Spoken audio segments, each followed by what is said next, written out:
Salam sehat bagi kita, anak-anak, Bapak Ibu, guru yang terkasih. Ya, kita telah diberikan Tuhan kesehatan, dan di pagi hari ini kita datang kepadanya, memasuki dari hadiratnya untuk beribadah di pagi hari. Persiapkan dirimu, mari kita datang kepada Tuhan, kita bersaat teduh sejenak.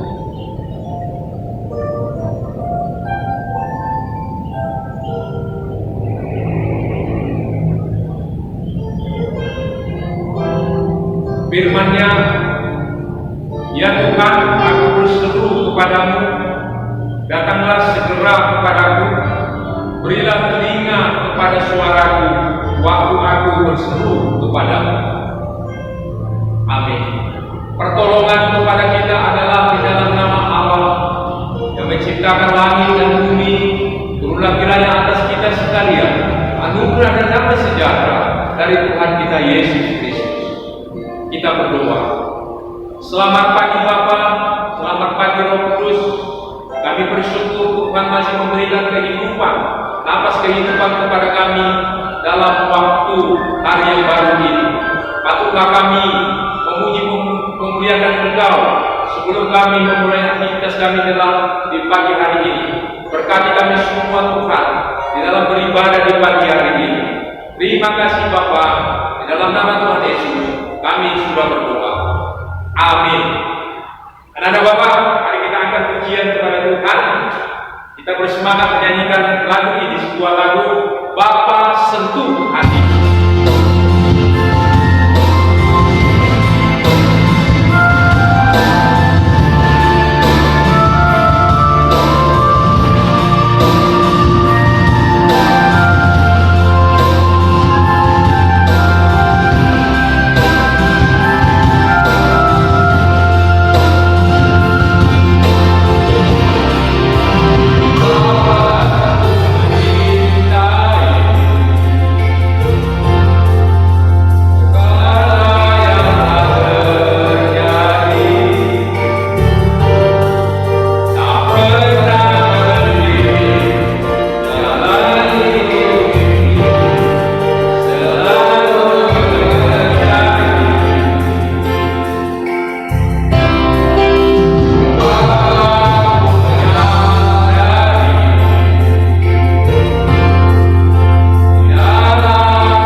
hari ini, ya Bapa, karena Engkau memberikan kesempatan untuk ibadah di pagi hari ini.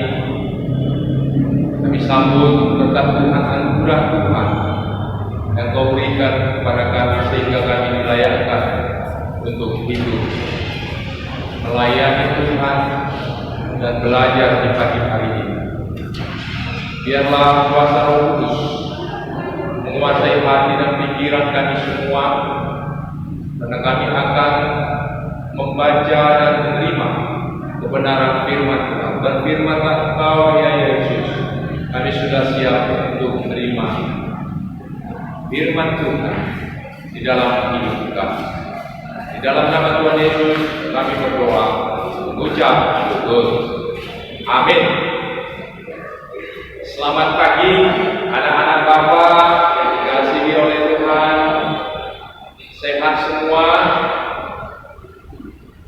Tentu di pagi hari ini kalian sehat semua. Sehat jasmani dan juga sehat rohani. Sebelum kau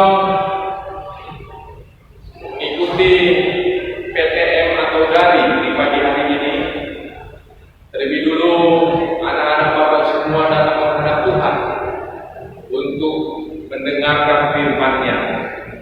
Mari kita membuka Alkitab kita dari Perjanjian Baru, yaitu surat Paulus yang pertama kepada Timotius, 1 Timotius pasal 1 ayat 13. Sekali lagi, 1 Timotius pasal 1 ayat 13.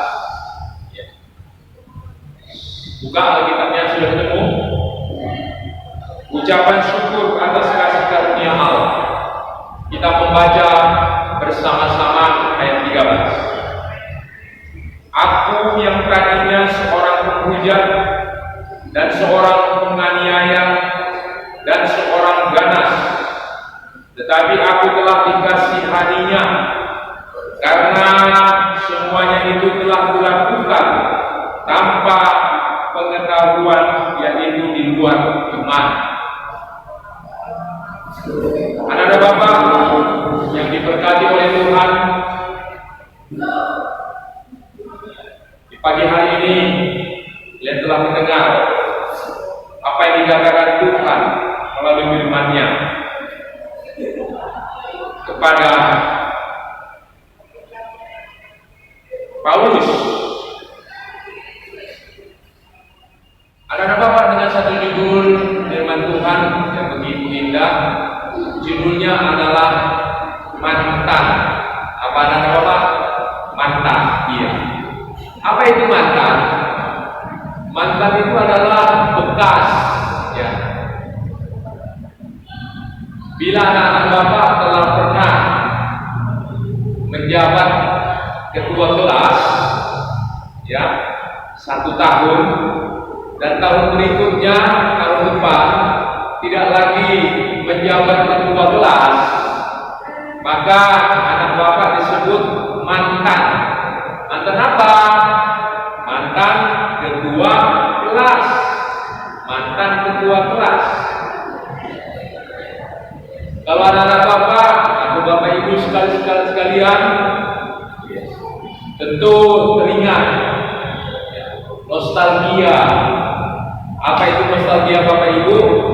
Iya, nostalgianya adalah mantan pacar. Iya. Kenapa disebut mantan pacar? Karena Bapak Ibu ya bisa tidak jadi, ya, tidak jadi merit atau mendapat keberkatan dengan dia, ya, tidak jadi karena berbagai halangan, ya, apakah halangan sinamon atau halangan orang tua, atau Bapak Ibu menjadi tinggi hati karena sudah dapat pekerjaan atau sudah sarjana dan sebagainya. Dan bisa juga dikatakan, iya, istri kita, istri saya itu mantan pacar saya, ya saudara. Ya. istri bapak yang mantan pacar saya, ya itu menjadi istri saya. Siapa itu? Istri saya bernama Riana Sinaga, itu mantan bapak, ya menjadi istri saya. Mantan pacar, ya menjadi istri. Tetapi kebanyakan mantan pacar itu tidak menjadi istri karena susah Tuhan. Anak bapak ibu berkata oleh Tuhan kita Yesus Kristus, dia itu mantan itu, bapak ibu, apakah perlu diingat-ingat mantan pacar dulu? Bapak ibu saudara-saudara, apakah perlu diingat? Oh, tidak perlu diingat-ingat. Lupakan. Awas kalau diingat-ingat berbahaya.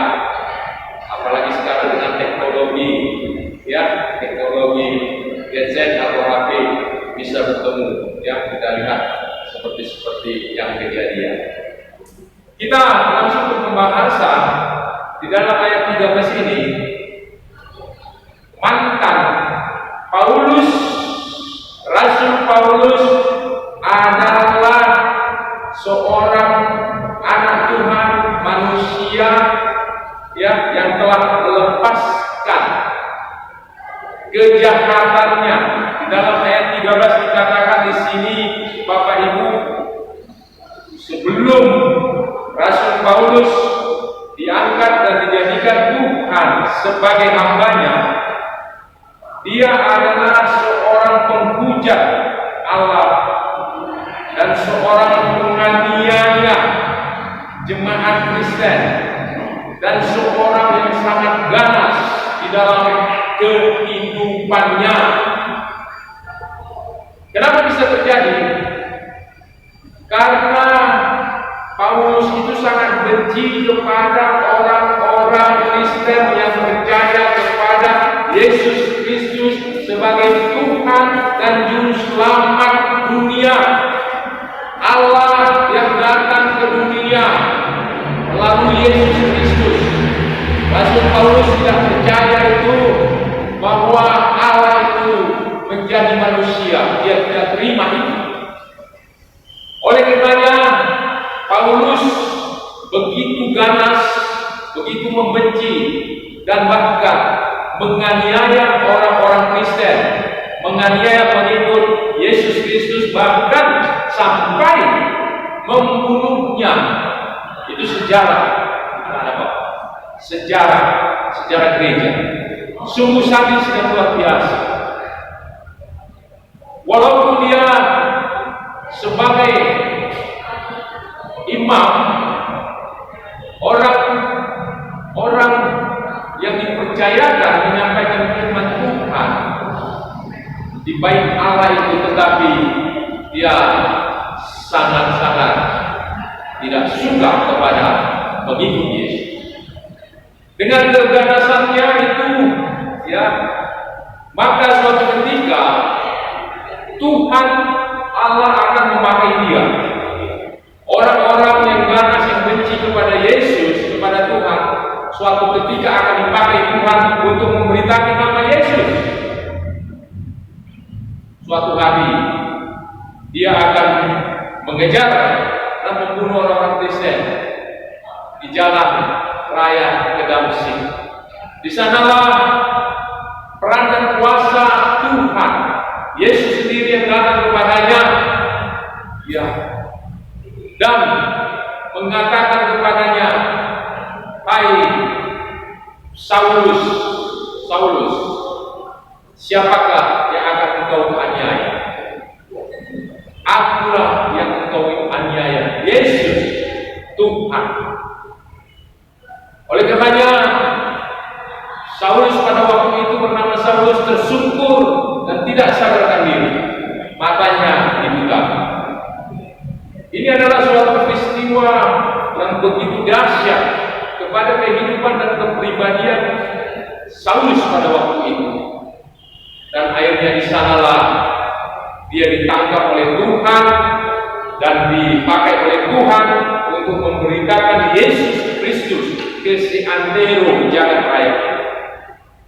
Setelah itu akhirnya dia dipulihkan kembali dan diberi nama Paulus dan resmi menyandang Rasul Allah.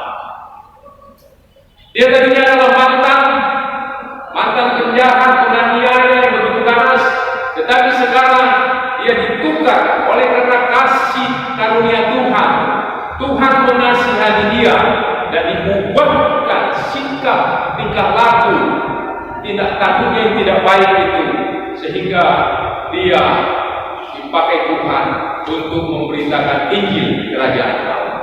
Yang tadinya dia begitu ganas dan dia menjadi mantan seorang penjahat yang sudah dilupakannya, dan dia melihat ke depan bahwa Yesus itu adalah Tuhan dan Juru Selamat yang diberitakan kepada semua orang. Ada seorang teolog dan pengkhotbah yang bernama Jonathan Edwards yang hidup pada abad ke-18, warga negara Amerika Serikat. Dia mengatakan di dalam kesaksiannya seperti ini, anak-anak Bapak Ibu sudah berapa apa kesaksiannya itu?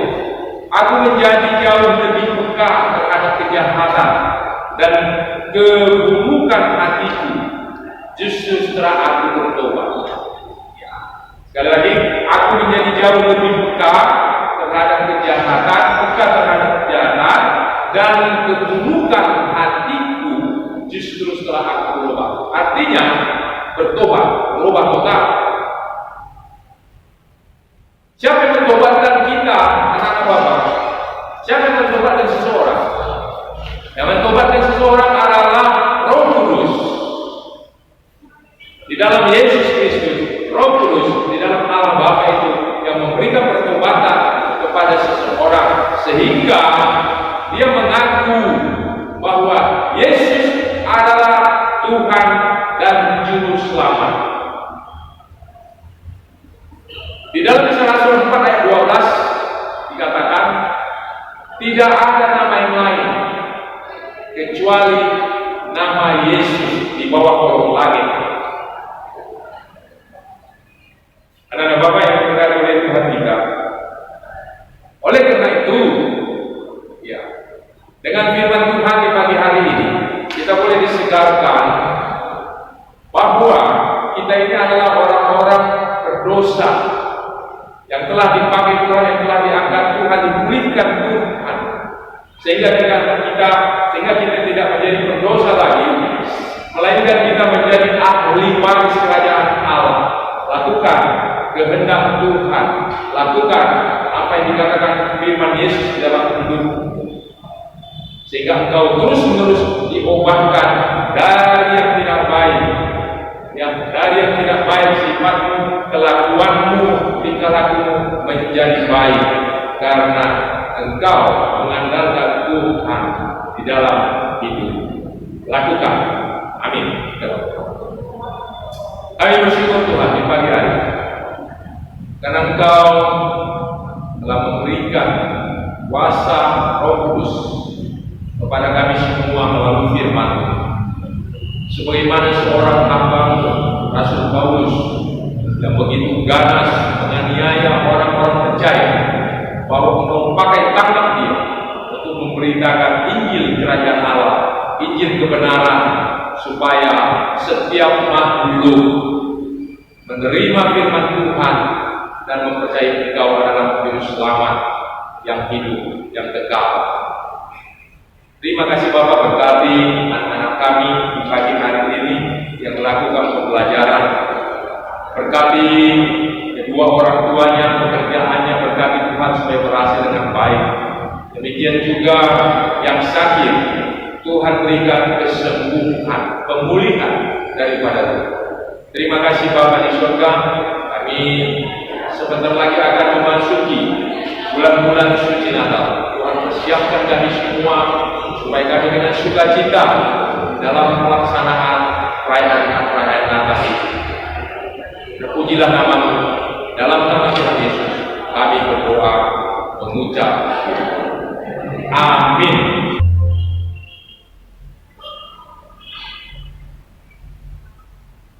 Marilah kita bersama-sama mengucapkan doa yang diajarkan Tuhan Yesus bahwa Bapa kami, kita mulai. Bapa kami yang di surga, dikuduskanlah namamu, datanglah kerajaan-Mu, jadilah kehendak-Mu di bumi seperti di surga. Berilah kami pada hari ini makanan kami yang secukupnya, dan ampunilah kami akan kesalahan kami, seperti kami juga telah mengampuni orang bersalah kepada kami. Dan janganlah membawa kami dalam pencobaan, tapi lepaskanlah kami daripada yang jahat, karena Engkau yang punya kerajaan dan kuasa dan kemuliaan sampai selama-lamanya. Amin. Kepada Allah beribu.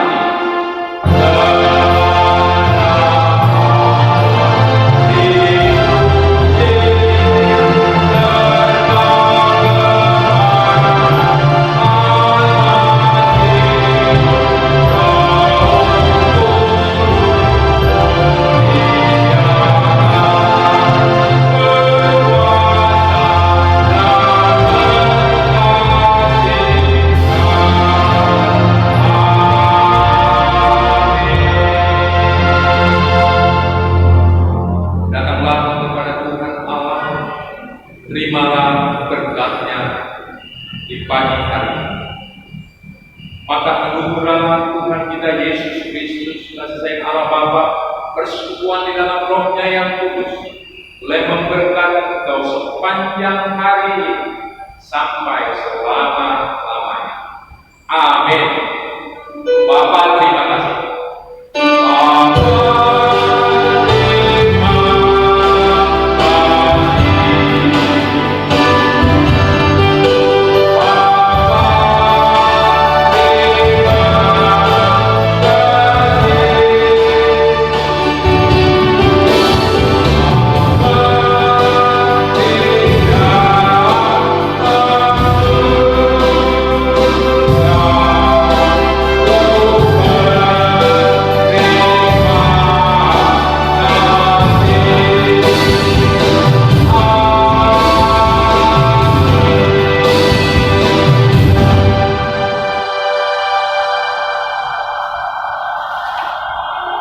Salam.